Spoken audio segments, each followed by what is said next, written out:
دوستان سلام، جواد هستم و امروز یه تستنت جدید معرفی میکنم. تستنت سانرایز. تستنت خیلی کارش راحته و اینم توضیحاتی که تو مدیوم دادن، نوشتن که برای 4 تا موج و انجام میشه و ایردراپ دارن.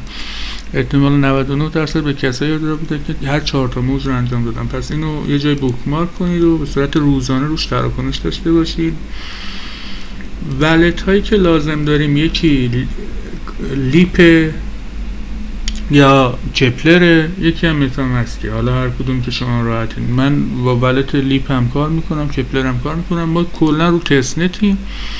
اولین کار که باید انجام بدیم فاست رو میزنیم، 10 تا از اینا میگیریم. هر 24 ساعت میتونیم 10 تا بگیریم. وقتی که آوردیم مرحله دوم سواب رو میزنیم اینجا. حالا مثلا خب رایز بهمون داده دیگه، رایز رو میزنیم، بعد یا اتم، یکی از این ستا رو انتخاب میکنیم، یه سواب میکنیم، بعد برمیگردیم به صفحه اصلی، میریم تو لیکویدیتی پول، استخراج نقدینگی. یه استخر که نقدینگی از طریق سواب تو جفتش داریم میایم میزنیم. حالا من مثلا رایز و USDC رو زده بودم، بهمون اینجا وی رایز میده. خب این به درد میخوره، اینو باید زیادش کنیم.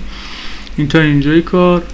بعد میایم توی بخش، وقتی که این زیاد شد میریم تو بخش گاورنس و اینجا خب لاک میکنیم. وی رایز رو گرفتیم و تا ووتینگ پاور داشته باشیم و بتونیم رای بدیم. ولی خب فعلا خبری نیستش، اما هر موقع اومد میتونیم رای بدیم.